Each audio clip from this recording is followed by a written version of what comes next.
Hi guys. Let's talk today about formats. Let's talk about formats and how they are going to work into our category management process as a whole. Just to slow it down a little bit, where they come from is every company should have a mission and a vision. This is stemming from your strategy. What is it that we are trying to provide for our customers?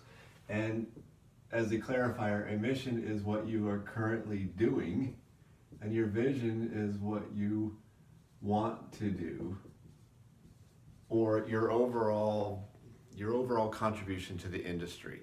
And the vision will allow you to look into the future and say, okay, we provide nourishment for families, but as that is transitioning, what do we need to do differently? The Blue Apron, things like that. So as Blue Apron has come along, it's basically saying, yes, we provide food for families, but people want ingredients to come to them already cooked, or there's an interest in acting like you're cooking even though you didn't chop anything, all you did was open a package. So that's a vision, and then how do you respond to that? And the best way to look at this is to understand that resources are finite. So by looking at resources as finite, you need to have a target market. And your target customer or your target market is going to be translated by your formats. And so when you're talking about a grocery format, you have multiple formats, and they differ on where you would probably consider it the 4 Ps first: product, price, place, promotion.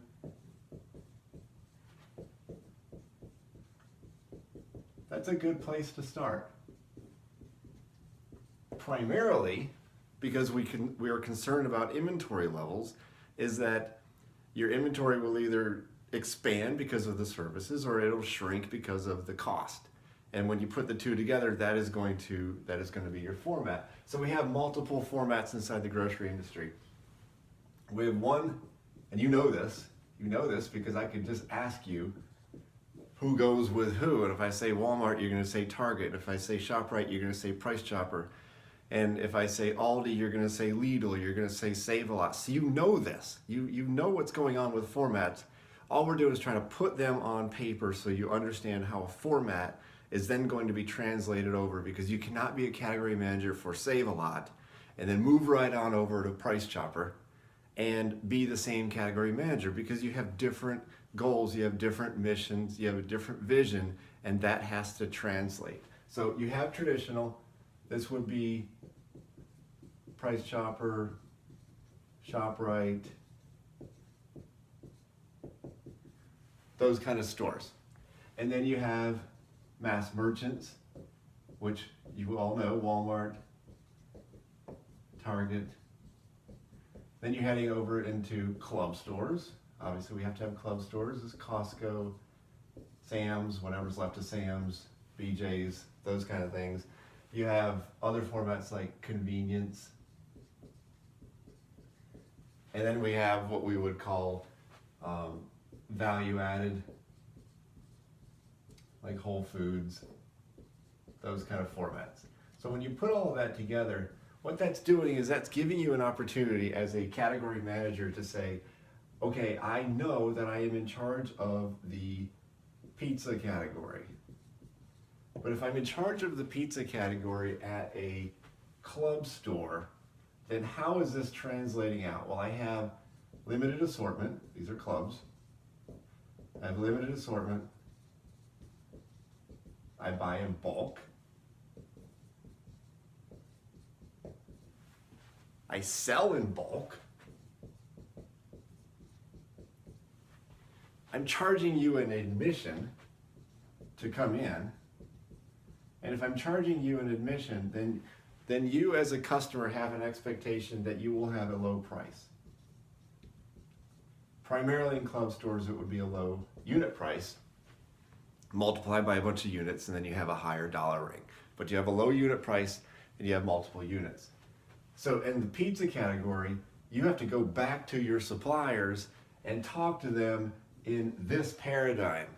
this is the paradigm you're operating in, and you can't talk to them about, I want a ton of variety if you are in a club store, because the more variety you add to the club store, the more expense you add to the club store. And if you're going to add expense to a club store, you're not a club store anymore. Sorry.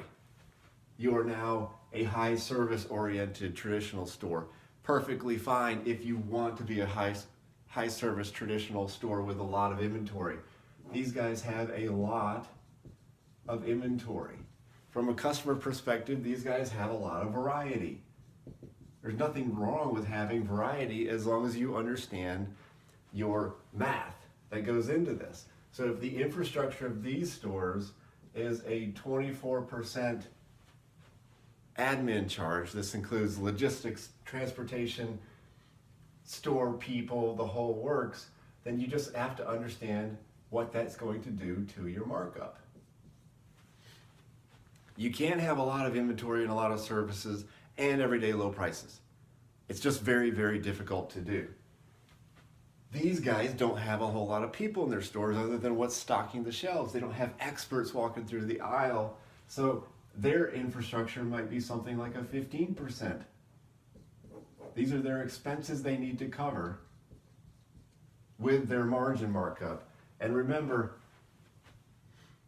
the best guys in the industry come up with what? 3% net gross profit. That's it. You gave them $1. You gave them $1 and they get 3 cents. So you can see why all of this is so important. You have people and you have inventory. And somewhere in there you have retail assets. You have assets that come translate through in price per square foot and the whole works. But this is what we're talking about. You're changing your category management paradigm by your format. And by knowing your format, you know how to interact with your vendors, and your vendors are your trade partners, and you are looking for a collaborative relationship with your trade partners. Collaborative relationship. You are not out there to beat them up. Quotes from the old days, if you want to call it that. You are not out there to beat people up. You're out there to collaborate on how you both can win. That does not mean you are weak negotiators. That means they want to win, you want to win, you look out for yourself, and then you go from there. So this gives you a little bit more insight on formats. It starts with the mission and the vision. You're working your way down, understanding that resources are finite. It makes you come up with a target market that says, will probably translates into your 4 Ps, your marketing mix, and of course we have another 4 Ps of people, planet, profit, personalization. So we have 8 Ps that we like to deal with. This is what you are encoding to your customers. This is my message I'm encoding to my customers, primarily seen through communication and promotion. It works its way down to traditional mass club, convenience, value added, and you can just keep on going because there are a ton of other little formats. As they work their way down, they are primarily going to be represented on inventory or variety, from customer perspective variety, from your perspective inventory dollars. And then that helps you form a collaborative relationship with your trade partners so that you all can be successful in taking care of your customers. So that's just a quick update on how format is being driven by strategy and how the strategy is then going to be represented to your customers. Thank you.